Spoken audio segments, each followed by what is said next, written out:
G'day, gorgeous, and welcome to the podcast that is dedicated to turning entrepreneurial women into a millionairess from the inside out and enriching lives for generations to come.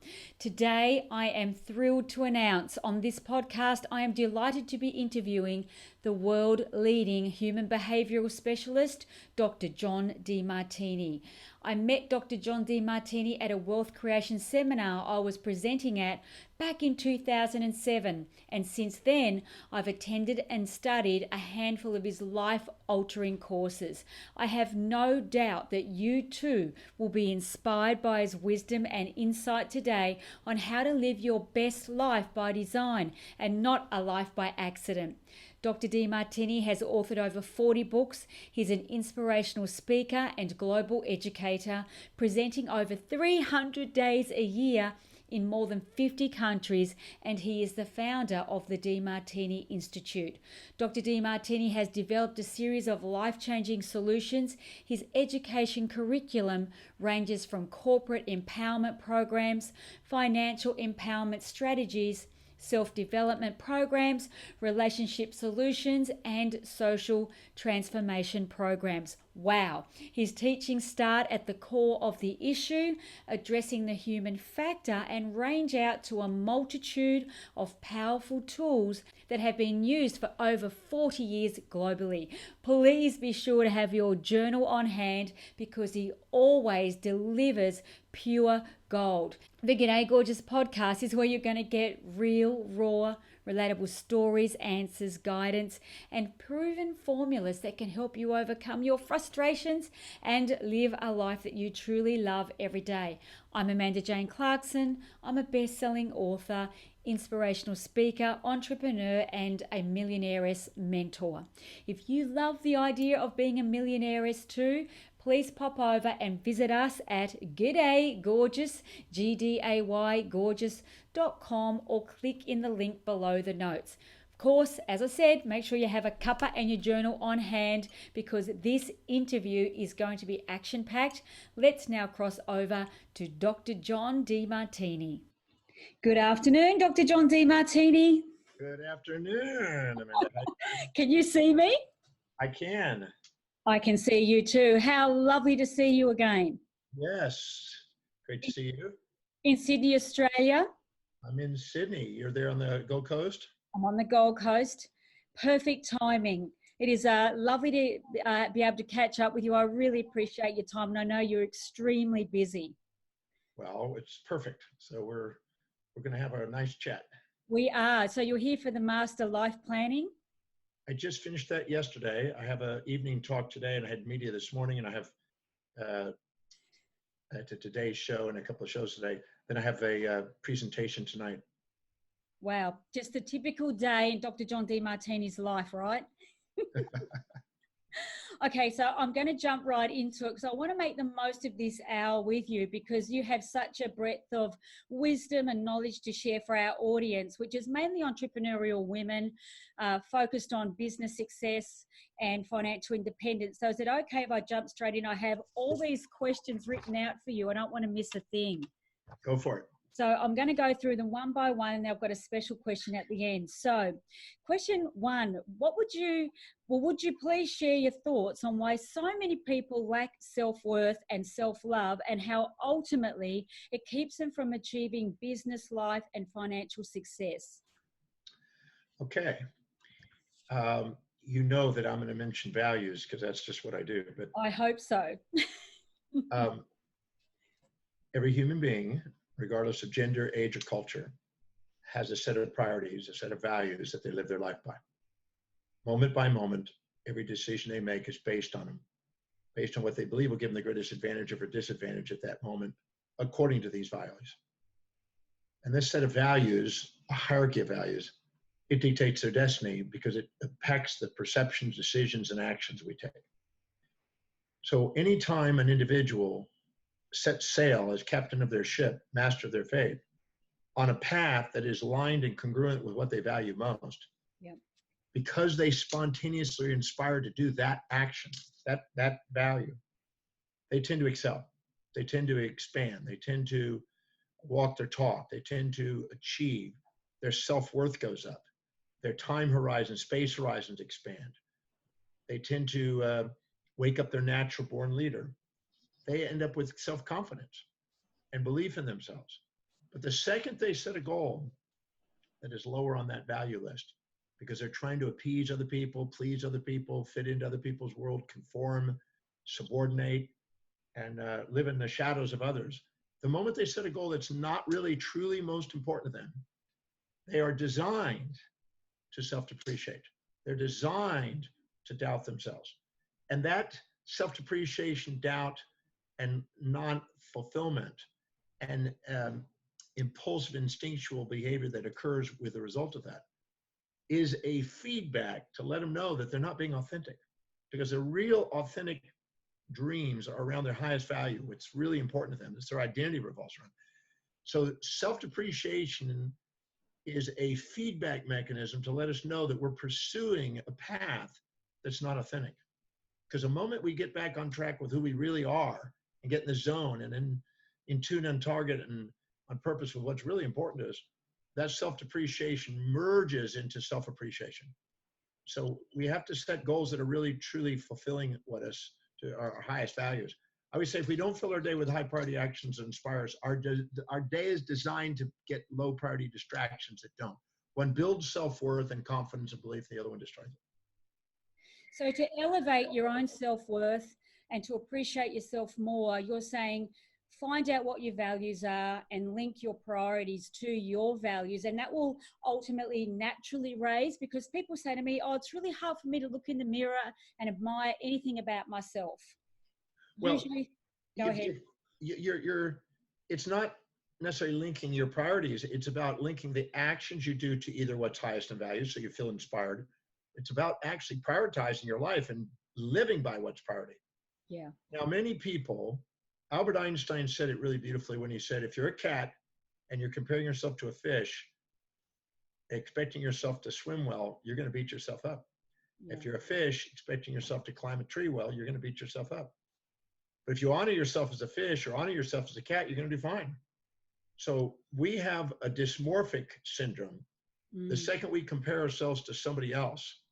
Now, I had a woman that I may have mentioned this story to you before, but I had a woman that was in another country that was voted as one of the most beautiful women in the world. And she was stunning. But in her mind, she couldn't see it.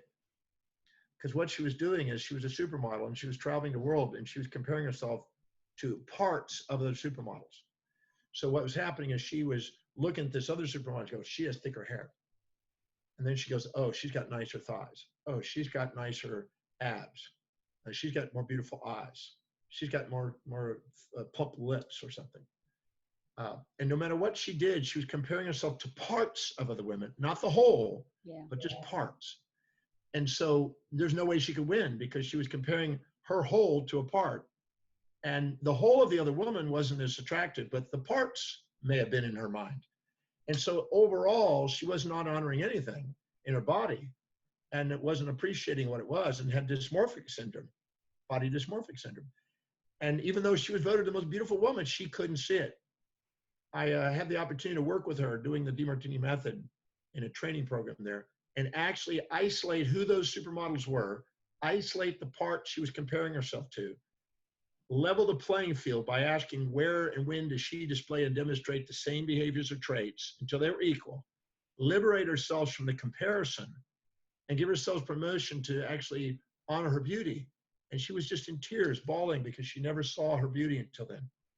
And many people are doing this, not just in their physical, but there may be an individual that's going, well, they're more successful business-wise than I'm beating myself up. I should be like them. And now I need to live in their values and negate my own and self-depreciate. And the same thing in finance, the same thing in health, and the same thing in relationships, same thing in spirituality and social leadership. Anytime we compare ourselves to other people, instead of comparing our own daily actions to our own highest values, we will dilute ourselves, depreciate ourselves, scatter ourselves, and inject all these values of other people in our life and scatter what it is that we feel is unique and called to us. And we'll self-depreciate. And we're designed to do that because we're not being authentic. And the second we get back to being authentic, all that liberates. Exactly. Very, very powerful. Thank you for that. One of my favorite quotes of yours, and there are many quotes that I love, but this one I really think is very profound.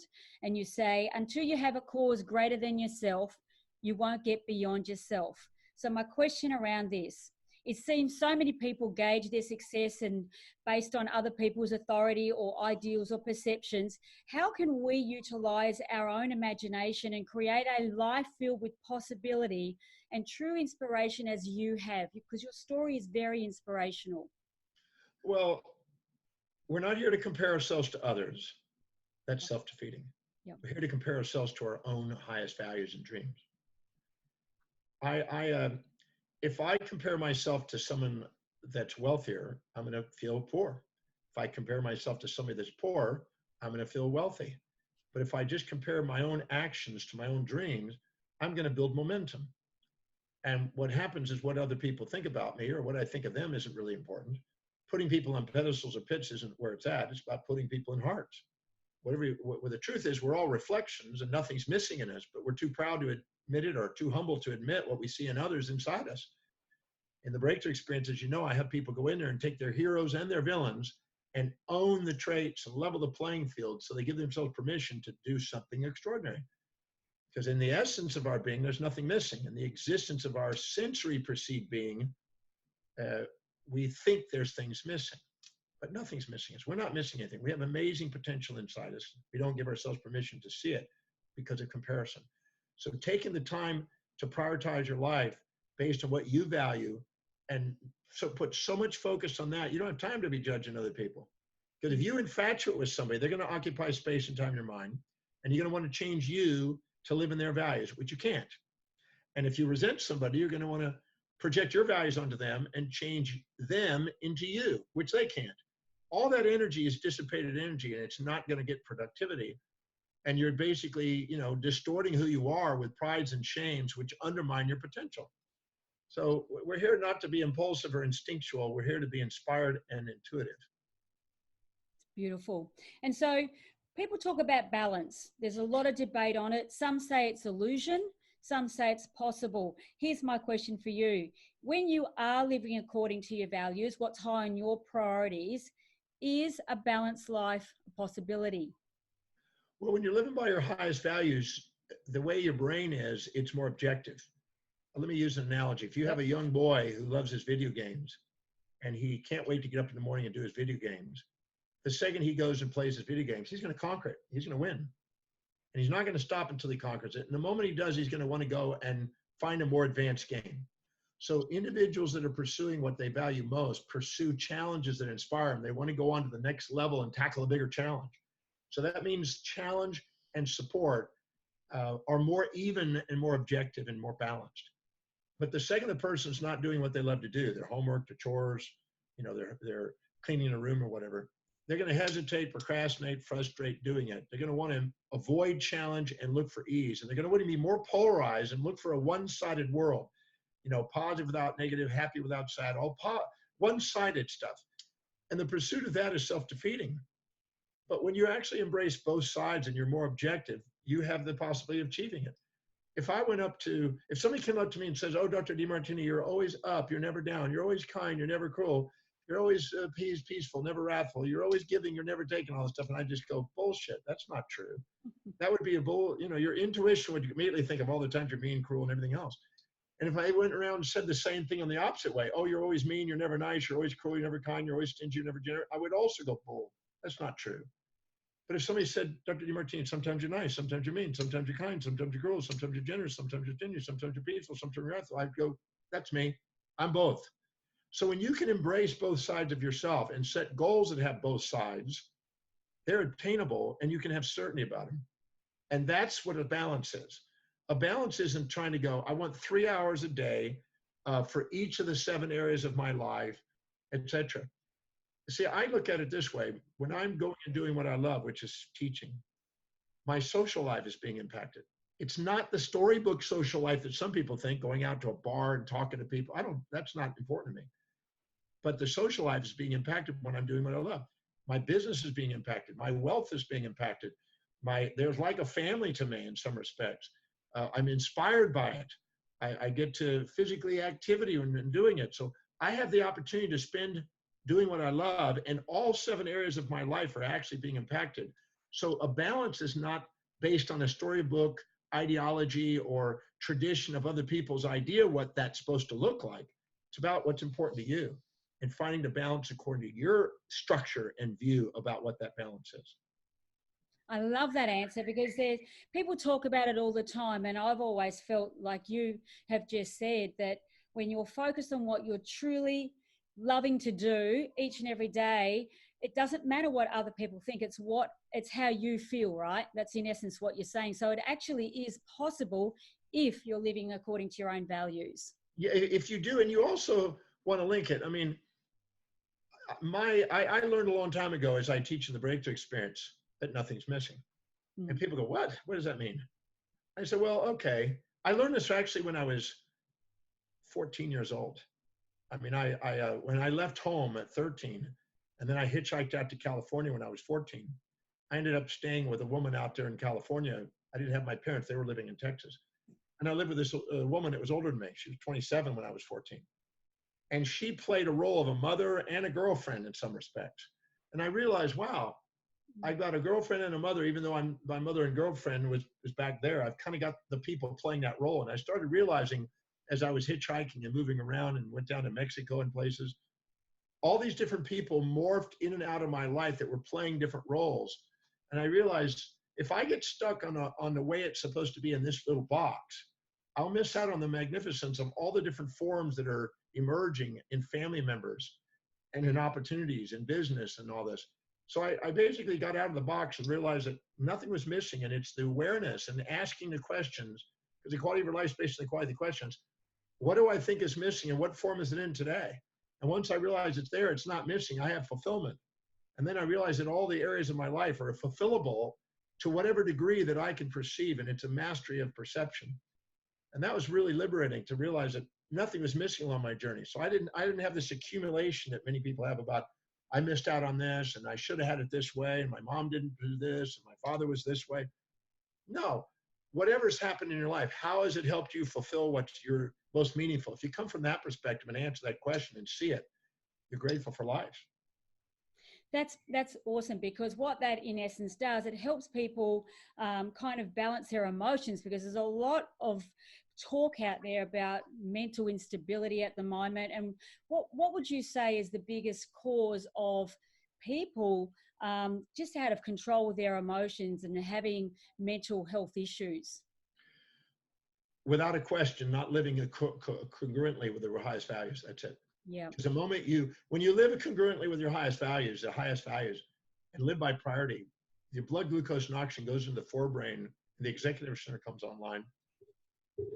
An inspired vision becomes clear. You strategically plan strategies on how to achieve things. You tend to want to execute them. You tend to have self-governance. Your glutamate and your GABA, which is your stimulant and inhibitory neurotransmitters, are released into your amygdala, which is your impulse and instinct center, and it calms down all the distractions. You stay focused. But the second you're living by lower values and trying to please other people and conform and fit in and lose your own identity, and you go back and have unfulfillment, you go into the amygdala, you automatically go for impulsive and instinctual behaviors where you're distracted from the external world instead of driven from the internal call. And I think that what is the number one cause of the depreciation of the higher area of the brain. A lot of conditions, mental illness conditions, is a demyelinization of the forebrain and an accentuation of the amygdala, which is a desire center. And that center wants impulsive, immediate gratification and addictive behaviors, and it wants it quick, and it wants to avoid pain, and it keeps striving for that which is unavailable and trying to avoid that which is unavoidable. And there's no way you're going to have fulfillment making up fantasies and trying to avoid nightmares all your life. You have to live by intuition and inspiration instead of impulse and instincts all the time. It's really interesting because it's a touchy subject. And if sometimes, you might make a suggestion that look at your life, how you're playing out in your life before you look at, perhaps taking a pill. Some people get a little bit edgy on that because every second person is suffering from anxiety or depression or bipolar. And it's just becoming much more common. However, what you're suggesting is if people stop, look at their life, ask themselves better questions, see whose roles they're playing out, that they can perhaps calm their emotions and feel An healthy. emotion is nothing more than an imbalanced perspective. That's it. Yeah. If Yeah. you infatuate with somebody, you're conscious of the upside, you're unconscious of the downsides. If you're resentful to somebody, you're conscious of the downside, you're unconscious of the upsides. When you're infatuated or resentful, they occupy space and time in your mind and run your mind and make all this noise in the brain. And you have an emotion of, I got to have it with an impulse, or I got to avoid it with an instinct. The moment you balance out your mind and ask and learn to ask questions that balance the mind, which, as you know, is the Demartini method, that's what it's for. Yep. To ask questions, because the quality of life is based on the quality of the questions you ask. If you ask questions that equilibrate the mind and bring it back into balance, the emotions turn into love. The emotions turn into inspiration. The emotions turn into gratitude. The emotions turn into more certainty and more presence and more, you might say, enthusiasm for life.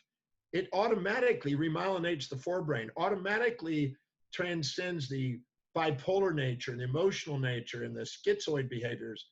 We automatically change our life. I've seen so many people that have had so-called depressions, bipolar responses, prioritize their life, start doing that, start learning how to ask questions to see both sides of events so they're not swayed by illusions of one-sidedness, and liberate themselves from these so-called labels that pharmaceutical companies and psychologists like to pose on people. And I have experienced the breakthrough experience. It's completely life-changing. And, you know, I would suggest anyone who wants to get back to optimum health and just live a life by design, it is absolutely a game changer. And I thank you for the work you've done. Now, I want to ask you a question because this one is one of my favorites. I remember coming to a seminar of yours in Sydney and seeing this incredible painting that somebody had painted for you of you were standing on a balcony addressing, I think it was 1 million people. And that was one of your visualization dreams, correct? And my question is, I think you had visualized affecting billions of people globally with your trainings and your teaching and your philosophies. Now, would you share with our listeners the importance of visualization? I know you have a couple of other stories. Would you mind sharing those with us?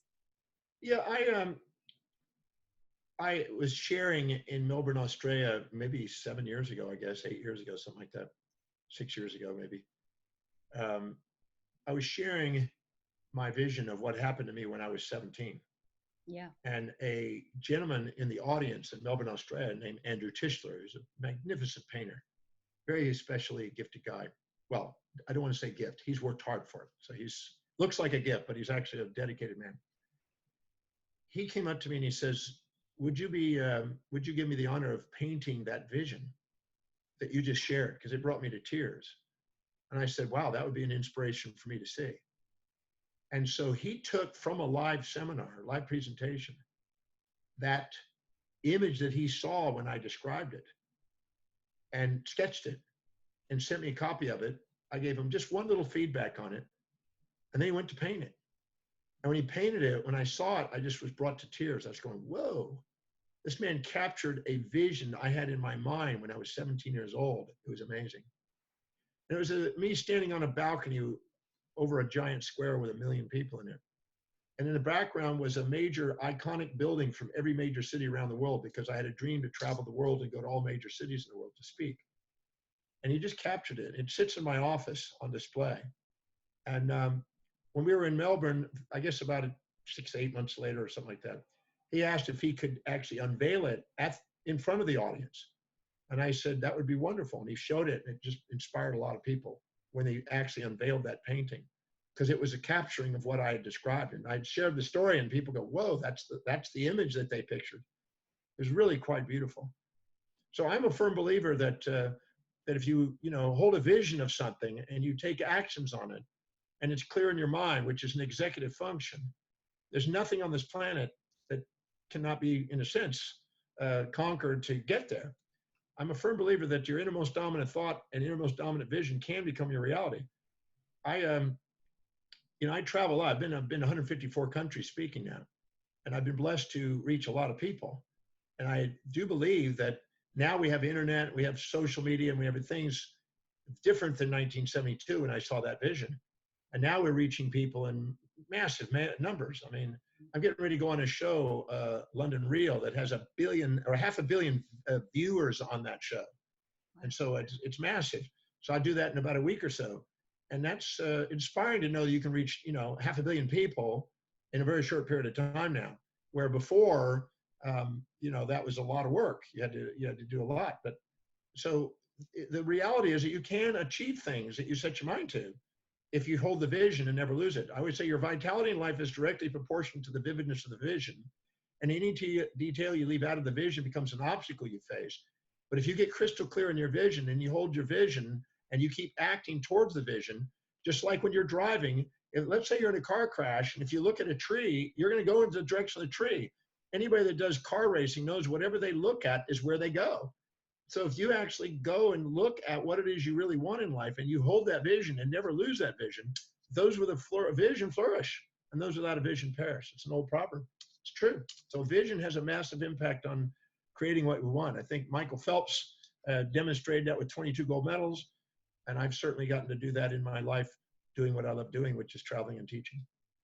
And what about the other story about where you live? Would you love to share that? I think that is an inspirational story as well. Well, I was reading Albert Einstein. I came home from Hawaii and I moved to Texas again. And I'd been given an affirmation by Paul Bragg that I am a genius and I apply my wisdom. And he told me if I said that every single day, it would help me overcome my learning problems because I had learning challenges.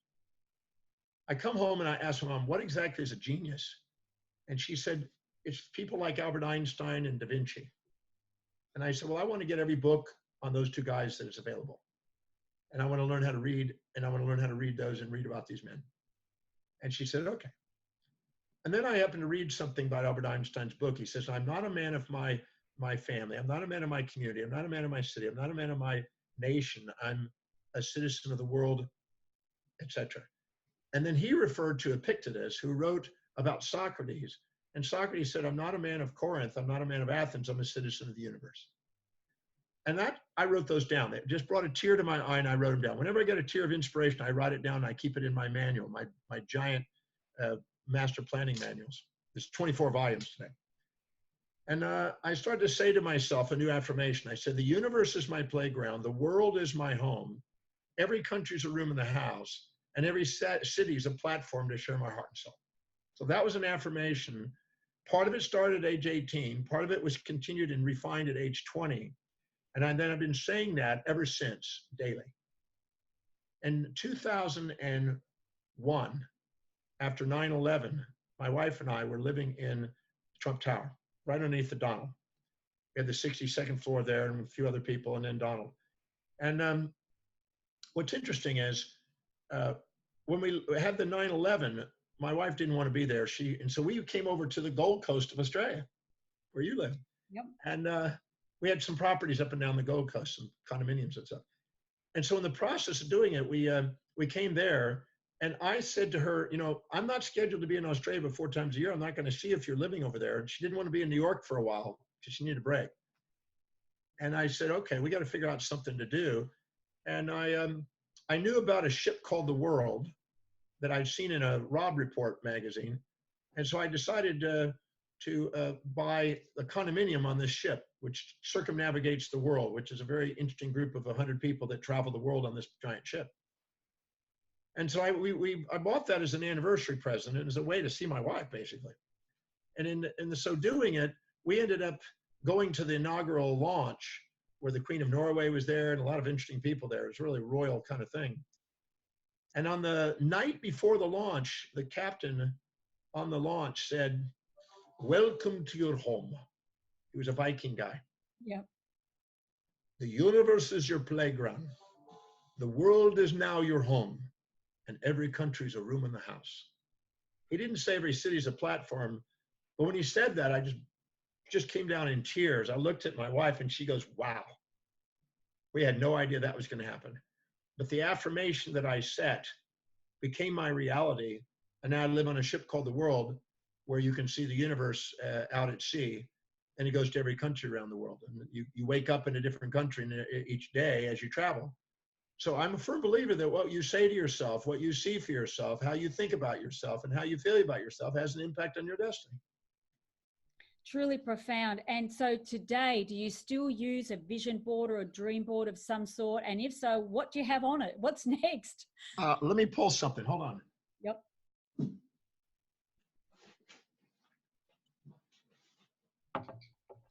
I don't have a vision board because I travel full time.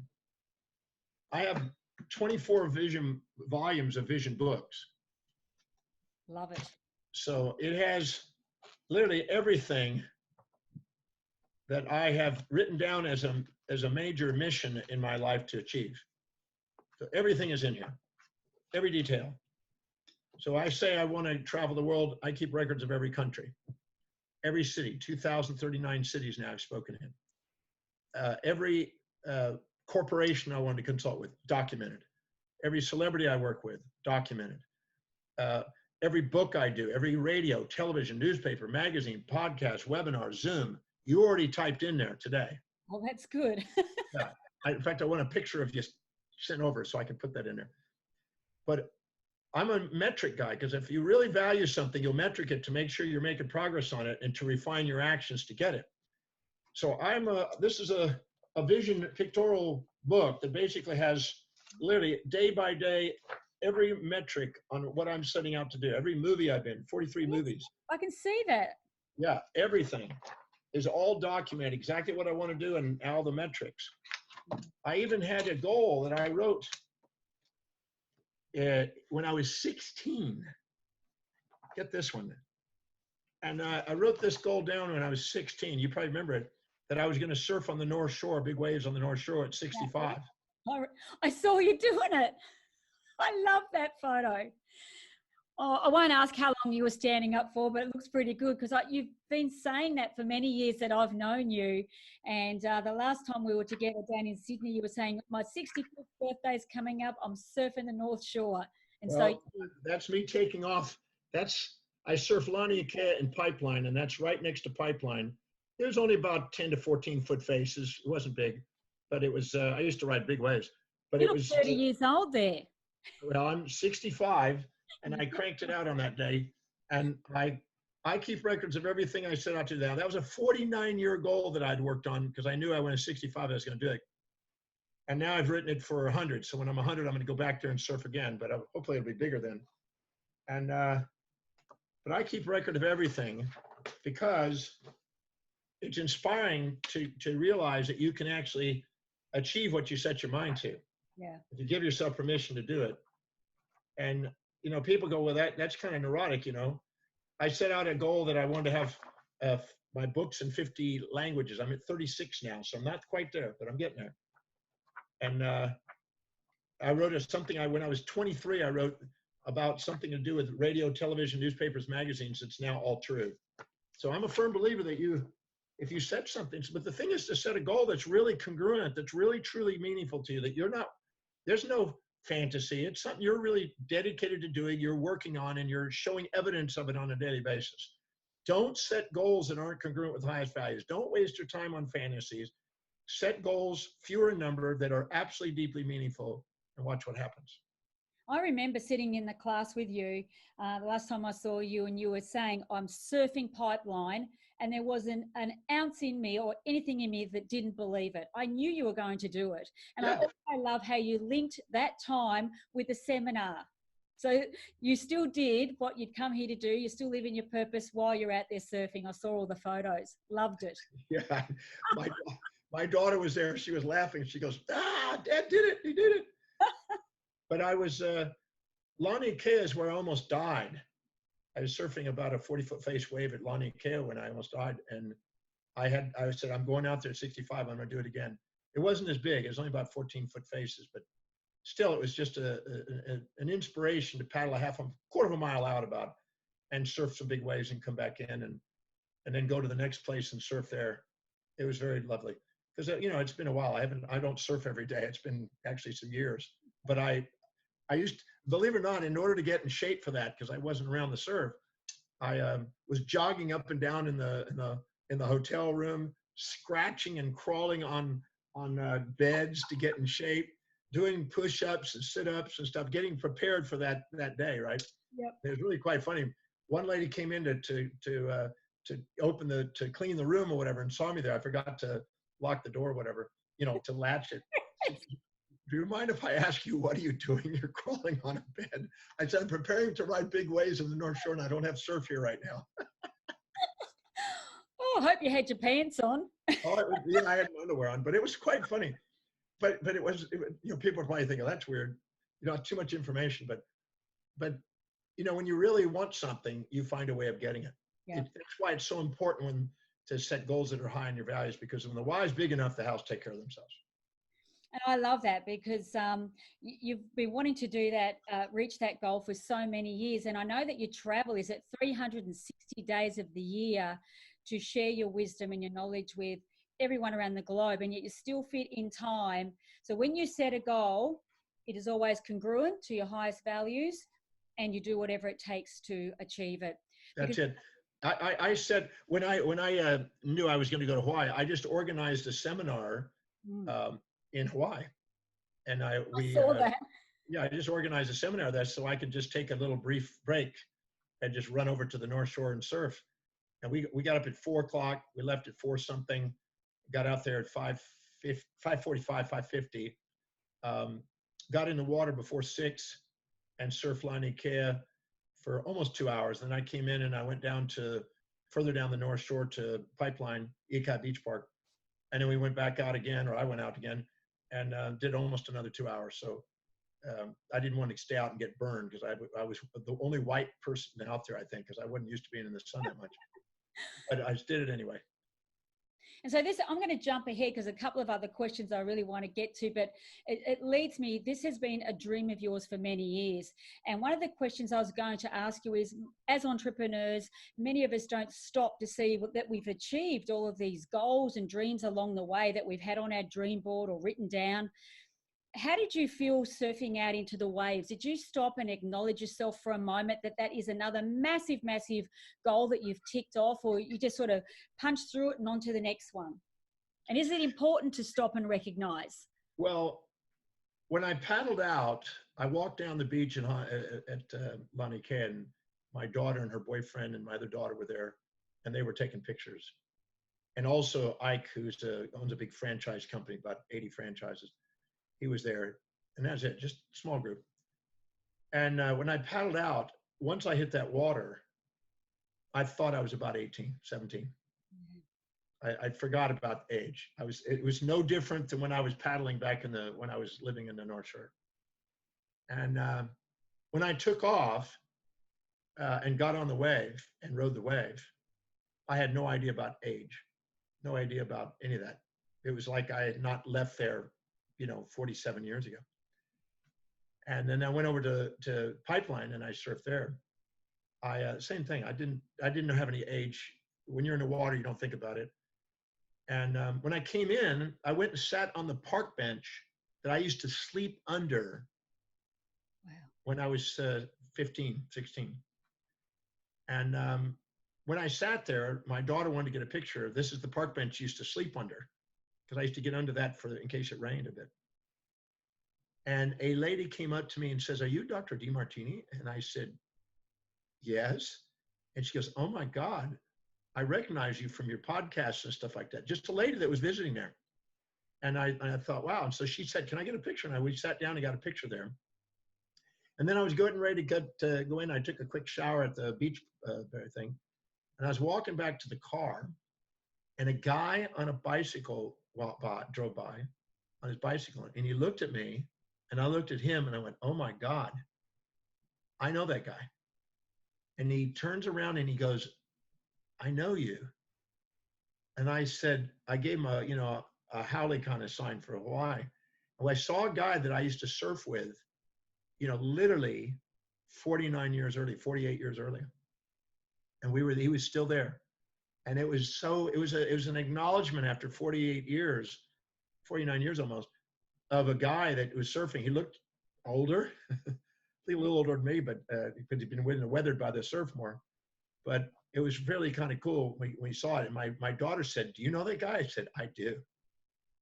I said, "That's just remarkable that he's still here surfing and you recognize it." So there was sort of a timeless mind, ageless body construct, as Deepak says, in that moment of going surfing.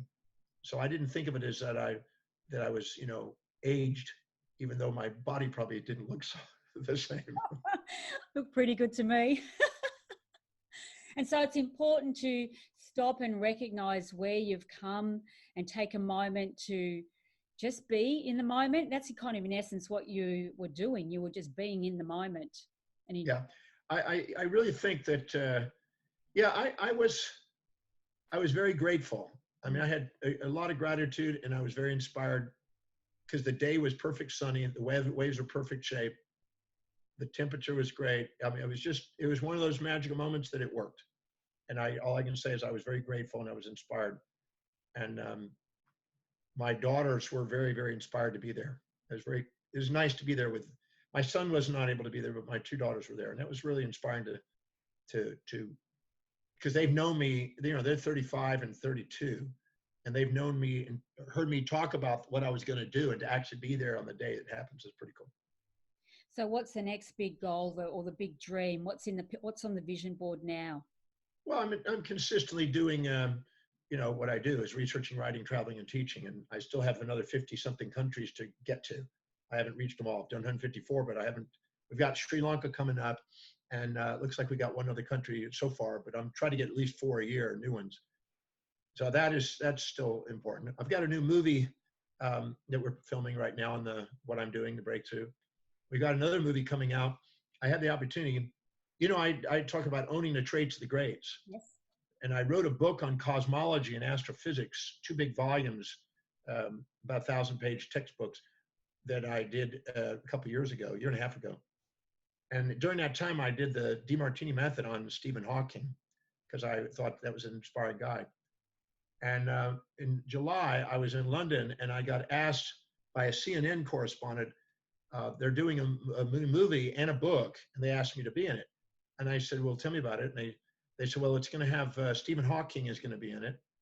Michael Douglas, Robin Williams, before he passed away, we filmed him. We filmed Stephen Hawking before he passed. Tom Ford, Anthony Quinn's son, a number of people. It says we got 12 people that we want to do a feature on for the movie and also the book on people that have impacted the 21st century. And I thought, wow, here I did the method and own the traits of Stephen Hawking, and a matter of months later, I get the opportunity to be in a little bit of a film and a book on this guy. And he was like one of those people that I respected. Yep. And so that's cool. That's going on. I also got the opportunity. This year I'm getting an award for from the International Association of Top Professionals. I'm getting an award as the leading human behavioral specialist in the world, #1. So that's a goal. That's happening. And that'll be at the Plaza Hotel, and they're going to put a big thing on a one-page thing in the Wall Street Journal, and I'll be on the marquee at Times Square, and there'll be a video showing there. So that's kind of cool. There's lots of stuff that is going on. So so much to look forward to, and so deserving. It's just, if you just stay with something. Yep. I was told I would never be able to read, write, or communicate or amount to thing, and never go very far in life when I was in first grade. But thank God for that teacher, because that became the voids that ended up being the things that I wanted to do most. But if you stay with something long enough, you can go from living under a park bench or a bridge, like I used to live, to living on one of the most beautiful yachts in the world. So it's just a matter of staying with something, never giving up on it. I love it. I love these stories, and I could keep you here all afternoon. However, I'm just going to change pace for a moment. A lot of our listeners are very much interested in business success, financial independence. How would you say those two are interlinked? And why is it that most people never reach financial independence, let alone become extremely wealthy? Well, financial independence is not a nebulous fantasy, thing. It's a very specific thing. If you ask 10 questions, what are my total assets? What are my total liabilities? Put those two together, one minus the other. What is my total net worth right now, current net worth? You need to know where you are. Then you need to know what exactly do you want to live on passively that you're going to call financial independence. You need a finite number you're targeting, minimum. Then you need to know what the average interest rate is that you believe you can earn from either leveraging it through investments of stocks or real estate. You need to know what the inflation rate is because that erodes it. You also need to know what exactly is the total net worth you require at that interest rate against that inflation to give you that amount that you're striving to live on every year. Then you need to know what the shortfall between your current net worth and that net worth. Then you need to have a strategy on how you're going to do it. And that strategy has to be something hopefully congruent that you're inspired to do spontaneously and that serves vast numbers of people. So there's vast numbers of people wanting to buy it and serve, so you have great numbers of income. And if you have those things in place, you have a high probability of doing it. But the majority of people fantasize about the lifestyles of the rich and famous, and they imagine spending money on consumables that depreciate in value instead of actually buying assets that work for them. So they become a slave to money instead of its master. And most people don't have the values to build wealth, and the hierarchy of their values dictates their financial destiny. Unless they have a real value on wealth building, money's going to pass through their hands into other people's hands that value it more. Just like relationships, they go to people who appreciate it more. Money goes into the hands of people who appreciate it, and the way they know they appreciate it is they manage it wisely and they organize it where it appreciates in value. When people live by their highest values, they appreciate. When they go in lower values, they depreciate. If they go and actually have a value on wealth building, then they'll put money into something that goes up in value. If they don't have a value on wealth building, they'll keep buying things that are consumables that go down in value. And people that buy things that go up in value can get ahead and have money work for them. People that don't get behind and have to work their whole life for money. And majority of people don't know what their values are, don't live congruently, trying to fit in. They don't have a structure and a strategy, and they live vicariously through the fantasy of other people. And then they spend huge sums of money on overpriced brands to make them feel temporarily high for their self-depreciation instead of building a brand that other people buy to actually build the life that they dream. So what is the solution for the people listening? For the solution is really quite simple. Yep. First, identify what your values are and look at where wealth building is on it. Because if it's not high on your values, it's not going to end up in your hands. Because money circulates through the economy from those who value it least to those who value it most. Then if it's low on your values, you've got two things. You can either give up on the fantasy you're going to be financially independent, it's not going to happen, or you can shift your values. Now, I teach people how to shift their values if they'd like to build wealth, and how to stack up and make new associations for the action steps that have proven themselves to build wealth. Because if you don't have a high value on doing that, and there's more advantage to doing those actions than other actions, you won't ever do the actions. So you sit down and write down what I call the 6 steps to wealth. And those 6 steps to wealth are, you have to have a desire and to build a business that serves vast numbers of people. If you don't have a desire to build something that serves people, why would you expect to be wealthy? You're not going to serve anybody. You're not going to deserve anything. So you want to build something. The wealthiest people have businesses that serve vast numbers of people. Bill Gates, everybody's used Microsoft. Everybody's benefited by it. No wonder he's a billionaire. If you can go do something and care about humanity enough to find something that fulfills a vast number of people, there's no reason why you can't be wealthy. Then you want to manage the business where it's effectively and efficiently, where it's maximizing profits. If you or somebody else doesn't have, you might say, a pulse on an efficiency and effectiveness of a business, then there's no profit margins. And if then the third one is to make sure that you save an ever progressive portion of the profits. You literally stair step an acceleration of savings and building up a cash reserve in liquidity in your business to stabilize the volatilities of the business, to make sure that you actually have a business grow in vitality. And the next one is to make sure that you actually invest in ever greater degrees of leverage and learn how to do investing, buying quality companies or buying quality properties or buying things that go up in value that return on investment. And then also you want to make sure that you have a desire to accumulate it, because if you get to a comfort zone and you don't have a desire to accumulate it and have a cause or a reason to accumulate it, it will never really build and work for you. And then you need a financial cause that will give you a legacy, because sooner or later with financial independence, you're going to pass and your money's going to have to be then distributed to something that's really deeply meaningful to you.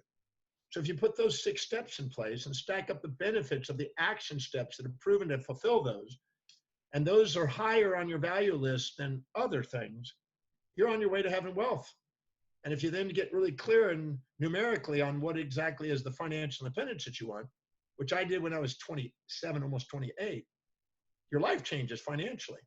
But until you have a real, truly caring about humanity and a desire to want to serve people and a desire to build wealth and raise standards of the world's economy, it's probably just a fantasy that'll be, self-defeating over time. I met a lady I was consulting with yesterday. She's a very famous lady and a celebrity. Has made millions, has never saved well. So she's literally made millions, literally millions. It's all passed right through her hands. And she realized just recently, I have not valued wealth building, and I've just assumed that I can always do this. But the reality is I'm now closer to the 50 mark, and I'm now thinking I need to start making my money work for me instead of me working for it. And I'd much rather be its master than its slave. So Dr. John Demartini, when you get to that point, and I've met many women and guys who have got to that point thinking that they're going to be young and they want to do their thing forever, and they've just gone, wow, I need to think differently. What would be the very first step that anyone listening to this today could take to sort of turn the corner and change their thinking around money, or their self-worth at least? Well, although there's people out there that do trades and do zero-sum games to get wealth building, if they don't invest it, they're still actively engaged in having to do something. That can be a full-time job even. Yeah. So I really believe that it's essential that you first identify what your values are and get really honest about where you are. A lot of people, I've been doing value determination for 42 years, and I'm amazed at how many people don't even have wealth building on their list of values, on the top 5 or 6 values. If it's not in the top 4 values, financial independence isn't going to happen. I've seen it. I've done it. I've documented thousands of people, and I know that's true. The first thing is that where is money and wealth building on your value list? Because if it's low, you're going to get money and you're going to spend it on the things above it before you'll ever get anything. You'll always have more money month at the end of your money than money at the end of your month. If it is low and you really truly want to do it, we have to raise the value of it. And we have to find out the action steps, which I just mentioned, some of them, and get those action steps and stack up what's the benefit of doing those action steps. Because until the advantages of doing those action steps is greater than any other action steps you do, you're not going to do it. Because you always make decisions based on what will give you the greatest advantage over disadvantage. You have to stack those up in such a degree where that becomes, a very high priority for you to make sure that you invest money every week or every month. And it's got to be high enough where you then have a value on learning about it, studying it. When you really value something, you learn about it. Warren Buffett started reading about wealth building when he was a friggin' kid. By the time he was 11, he read every book in the Omaha, Nebraska library on wealth building. That's why he's where he is. Big part of it, he learned. And I've read about 1,600 books now on that topic. And so I wanted to make sure I understood that knowledge of that. So if you really value something, you study it. And I would be studying it. And I would also then get mentorship and find people that are already, wherever you want to go with it, you need somebody who's at least that or more to guide the path because they've already done it. And then that doesn't mean duplicate them exactly. It doesn't mean be them. It means find out the strategy and the game plan or the model that they're using to get it. And then it's basically electronically structuring it so you have no emotions. Emotions destroy wealth. Electronic structures do amazing. I did an automatic savings and then automatic vesting, which I call the force accelerated savings technique and the force accelerated investment technique, starting at age 27, 28. And I accelerated it and I signed a document that they could increase my savings and increase my investments every quarter until I say stop. And I did that for some 30 years. And that doubles every 2 years. And that becomes an enormous amount of money all of a sudden if you stay with it. And I just kept then building my business to fulfill that. And you're not going to do it being a fixed income. You're going to have to go out and make a difference and get out of your box because you're going to pay the most taxes working for others. You're going to pay less taxes working for something. You're going to pay the least taxes once you invest. So I basically electronically structured it where there's no emotion. It's just done. And then I go focus on serving people, care about people. And it makes total sense. I've been around wealth creation seminars. You've been around wealth creation seminars, and everybody puts their hands up. What is it? What is the difference between people that actually go and do what you're suggesting? I know I've been out and done a lot of what you're suggesting, and then others fantasize about it, but what stops them? They don't have the value on it. Just the And they don't have somebody that actually takes them and makes it happen. I'm guessing, I don't know how many people, a few thousand people maybe, that I have personally gone, they paid me to consult with them to help them become wealthy, right? Yep. And then what I did is I go over there and I structure with an investment company an automated structures for their taxes, their depreciation, their vacation, their budget. I structure it. And once it's structured, they go, I could have done this 20 years ago. I said, I know. You just never did it. And now my money's coming in and it's allocated, and part of it goes to taxes, part of it goes to savings, part of it goes to investments. It goes, it's being done. It's working. I'm growing. And I said, yeah, it's that simple. It just now all you have to do is care about people and serve people. If you care about them, you're going to do well. If you don't care about people, don't expect to have wealth. I said at a church one time, and it didn't go over too well at first. I said, if you're poor, it's because you don't care about humanity. And a bunch of people were, And they have this internal conflict because of religious dogma that money and spirituality are wrong and it's backwards. And all. Man, if you're serving people, that's inspiring. And if you're getting rewarded, that's inspiring. There's no reason why you can't go and serve vast numbers of people and have vast fortunes. There's nothing unspiritual about it. In fact, it's unspiritual to sit there and do nothing for somebody and then live in poverty, because now you're dependent on socialistic governments to take care of you that other people who worked hard paid for. It's much wiser to go out and make a difference, because it's fulfilling to make a difference in people's lives. You know, when we're doing what we're doing, if somebody's impacted by it, it's always rewarding for us to hear that.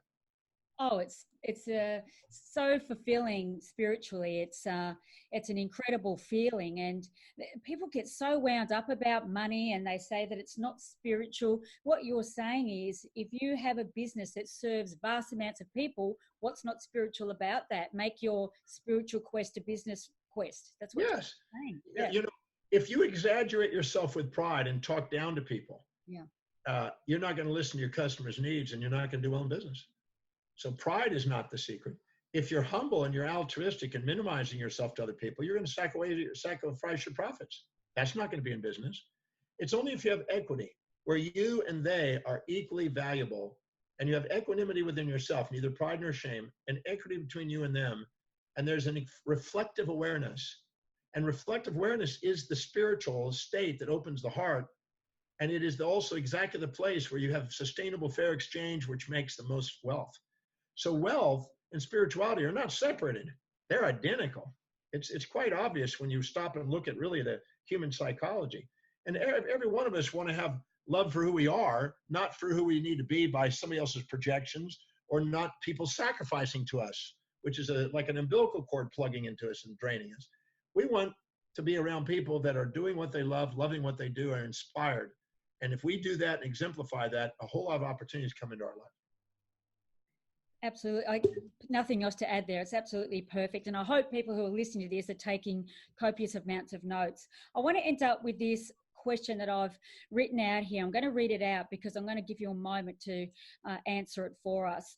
Of all the things that you have done and experienced in your life, I know a lot about your story from childhood, the problems that you had growing up, the learning disabilities, and stories about your mum and living on the streets, surfing the waves in Hawaii, to writing over 40 books, maybe more now. Is it still 40 or more than 40 these days? Well, if I put all the manuscripts in, it's around 300.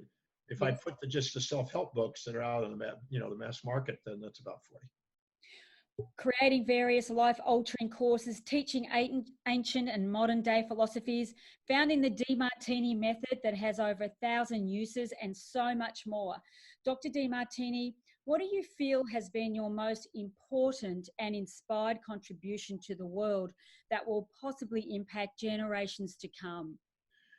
I think the most significant thing is the method itself that I developed. That I don't think it hasn't gotten out there as much as it's going to. Yeah. And it is a very profound tool for transforming the daily chaos that most people perceive their life through, and finding the hidden order. Because I really believe we live in a magnificent universe, and we don't recognize it because we have not learned how to ask the right questions to reveal it to ourselves. When we infatuate, we're conscious of the upsides and unconscious of the downsides. When we're resentful, we're conscious of the downsides, unconscious of the upsides. But when we're fully conscious, we see both sides.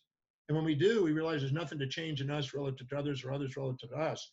There's nothing to change at all. There's just an awe and an acknowledgement of a magnificence that's present that we don't see. And my method is a science. And I mean, it's a science. It's duplicatable. Even at Yale University, they've now confirmed its use. And we've used it now in many, many places around the world, thousands and thousands of people. I believe that that is the piece that's going to have its impact as time goes on. And I'm refining it and updating it and polishing it.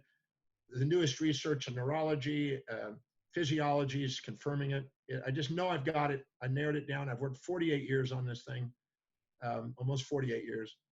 And I'm absolutely certain that'll be the thing that'll probably be the thing that stands the time as far as application, because you can use it 1,000 years from now to still be applicable. Oh, I've had the privilege of being in the room and going through the process myself. I've seen dozens of people go through the process, and it really is profound and life-changing. And I think, how many times have you done the breakthrough experience over the weekend? How many weekends have you delivered now? 1,090. 1,090. I've done 1,090 breakthrough programs in 64 countries. I just did one in Turkey, Istanbul. We had 235 people attending. Fantastic A-list of people that were there. Just fantastic. We're getting ready to do it, I think, coming up in Sri Lanka. That'll be a new one. So that'll be 65 countries. So yeah, 1,090 times. I've done it about 28,000 hours I've applied to the breakthrough experience. And so you're standing at the front of the room delivering the breakthrough experience, you know, as a teacher, you know, from your side of the classroom. I've been on the other side. I've also taught in front of crowds, but not anything like this. What do you go through? What do you feel when you're delivering the breakthrough experience? I just feel like I'm in my element. That's what I love doing. It's what I'm a teacher, so that's what I love doing. I love watching light bulbs go on. I love watching people have a good laugh. I love watching people have a serious introspection and a reflection on things and go, oh my God, with tears in their eyes, a realization about their potential and what they are now capable of doing, and realize that whatever they've gone through, no matter what they've done or not done, they're worthy of love, and that they can now see it, and they can now give themselves permission to go do something more amazing with their life. And they don't have to subordinate to anybody or subordinate to anybody. They can just get focused on what's really deeply meaningful and live an authentic, prioritized life. I love watching that, and it's inspiring to me to get to do it. People go, well, you know, you're almost 66 years old. You know, when are you going to take a break? Go, a break from what? People come up to me and say, what do you do to chill out? I go, chill out from what? I am. I gotta share a funny story if I got the time. I don't know. Plenty of time. I was in speaking in Hua Hin, Thailand. And I got picked up at the airport by Miss Thailand, who's the cover girl supermodel, just gorgeous. You know, it's just like, don't get any better than this. That's a story of your life. Yeah, I do. I get a lot of that. And so this beautiful girl picks me up, and I'm suddenly going, this is good. And then she takes me to this fantastic resort, top resort. And I'm speaking to a wellness summit. And the wellness summit is the Four Seasons, the Oriental, you know, Mandarin Oriental, all the hotels, all the spas, all the spa industries, anything to do with wellness and health, they're there. And I'm the keynote speaker. So I get to be at this thing. And I'm getting taken to the lovely restaurants. I get to walk around with this lady, and all these people are recognizing her. And so I feel like I'm in, you know, kind of la la land. And all of a sudden they asked me for a press conference. There's about 40 press, media there, radio, television. I mean, everybody was there, newspapers, magazines. And I'm standing on this stair step kind of waterfall thing with orchids everywhere, because Thailand's got a lot of orchids. Yes. And so you're hearing a waterfall, you're looking out a glass window, you're overlooking a beach. There's bikinis everywhere and nice looking people on the beach. I got Miss Thailand on my left. I just got paid, you know, thousands of dollars to go and speak at this the thing. I'm being treated like royalty. And this lady comes up to me in this newspaper and she says, Dr. Demartini, I looked on your website and you're a very busy man, you travel much, very busy man. what do you do to chill out? What do you do for vacation? And I said, I looked around the room and I'm in friggin' paradise. Yeah. I'm with the most beautiful women. I'm looking out at a beach, a bunch of bikinis. I'm being press conferenced, and Yeah. I'm getting paid handsomely to go and do what I love doing, speaking. And I'm being taken to the finest restaurants and being pampered with the greatest massages in the evening. And she asked me, what do I do for vacation? I said, man, my friggin' life's a vacation. Why would I want to take a break from doing something I love doing like this? It doesn't make any sense. And she goes, so you don't take vacation? I go, no, my life's a vacation. She goes, oh, she wrote down no vacation. You surround yourself with all the hotties all day long. You are living the dream. I was in Japan the other day, and I was speaking, and there was a Miss International there. She's the winner of the pageant, and Miss Japan and Miss Universe there. And I was, it was good. I go in there, and the Miss International comes up to me and grabs my hand, and her specialty is training women how to walk for pageants and gracefully. And I'm like a monkey, right? So I'm like, so she takes me and she says, I'm going to teach you how to walk. So I'm walking in with this tall, she's about as tall as I was, beautiful, the winner of the Miss International. And I'm walking in with this beautiful red dressed lady, and I'm escorting her in there, and she's teaching me how to walk gracefully. It was hilarious. I mean, it's just absolutely in stitches. And I'm sitting down, and then I'm sitting down between 5 gorgeous women in this chair thing or whatever with these females on the side. And I'm thinking, what the hell? How did I get here? Like, this is something surreal. And then they just asked me questions. So I just got a Q&A with 5 women around me on a Q&A. It's on the dream board. I know you. I go, this is pretty good. This is good. I going, how'd that happen? And all I know is that I felt blessed in that moment, because, you know, estrogen, when there's a bunch of estrogen, the male, you know, feels a little better, I think. I know what you'd be thinking. Having the time of your life. Yeah, it was good. It was fun. But I'm not a naughty boy. But I do have, you know, the opportunity to get to be blessed by great opportunities. So for you, this is chilling out. I know somebody once asked you, if you could be anybody, who would you be? Yes. I got asked that by Vogue magazine. They asked me 17 questions. And on the very last question, they said, if there could be anybody in the world that you would rather be or could be, who would you be? And I go, I had no desire to be anybody but me. And they go, oh, really? Nobody? I go, no. Why would I want to be anybody but me? Why would I want to be second at being somebody else instead of being first at being me? I go, oh, you're the first one to answer that way. And I go, oh, okay. I was surprised by that. I would assume everybody would put their own name down. Dr. Demartini, this has just been an outstanding presentation. Well, it's not even a presentation. What is an interview? And I so appreciate it. Is there anything else that you would love to share with our audience? Where can they find out more about your breadth of work, about the breakthrough experience, and especially the values, determination? And if there's anything else that you would love to share to help entrepreneurs keep going on their mission, on their vision, and live an inspired life? Well, yeah, I'll say this, that whoever's out there who's the entrepreneur, taking a moment and documenting what you're grateful for the day, that centers you, and this is a real reflection, not just some little trivial thing, but just really get centered. Close your eyes, almost a meditative, contemplative state, and ask sincerely, what is the highest priority, the one highest priority action I can do right now with the resources that I have that will serve the greatest number of people and be most inspiring and meaningful for me to fulfill? And if you ask that question and then go and do it, and then when you're finished with that, go ask that question again, sit down and do it again. And if you keep doing that, extraordinary things will happen. Because there'll be amazing momentum building, perpetual motion activity surfacing. And if you find out what it is that's really deeply most important over and over again, and then delegate everything else, make a commitment to delegate every single thing else other than what is most inspiring to you, and give it to somebody who would love to do it so it's most inspiring to them. So you create a chain reaction of inspiration. and then go with that time and do something that really serves people, not just thought it will, really serves people. There's evidence of it. And then be grateful again at the end of the day and do that again, your life changes. You make entrepreneurship an inspirational pathway. And if you do that and document that, amazing things will happen. And then hopefully, if you give yourself permission to shine, not shrink like that, you'll be surprised what you're capable of doing, more than you first initially imagined. And start with what you know, and what you know will grow. It'll automatically grow. Just stick to what you know you're committed to and what your life has evidence of.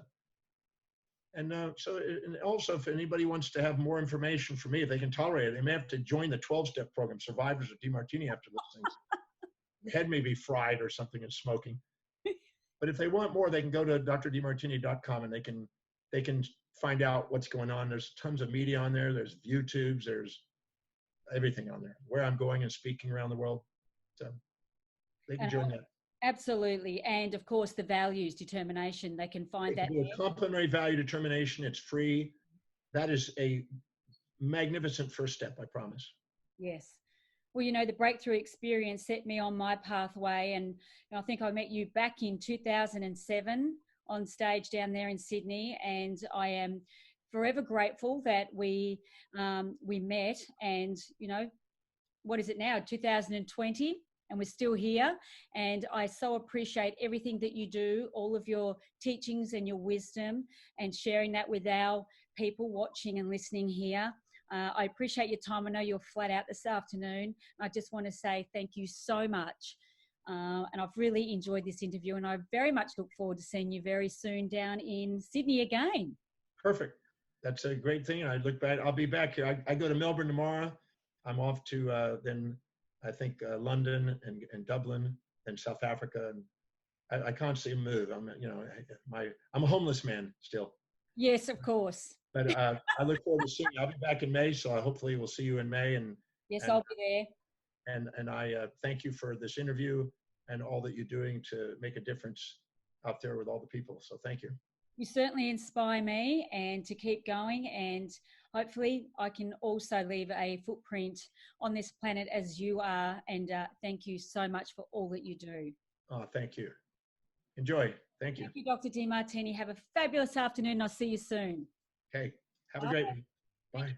Bye. Wow, wow, wow. How profound is the depth and breadth of knowledge that Dr. John Demartini just shared. I hope you filled pages in your journal. That wraps up this week. And of course, I appreciate you tuning in to the G'day Gorgeous podcast that is dedicated to turning entrepreneurial women into a millionairess from the inside out, enriching lives for generations to come. As always, I'd appreciate it if you would share this podcast with your family, friends, and others that you know who would greatly benefit and who would not benefit from this podcast. Again, to find out more about our Millionairess mentoring, all of our books, inspirational stories, pop over to the website g'daygorgeous.com, GDAY gorgeous.com. And in the meantime, till next week, be bold, be courageous, and even more fabulous. Bye for now.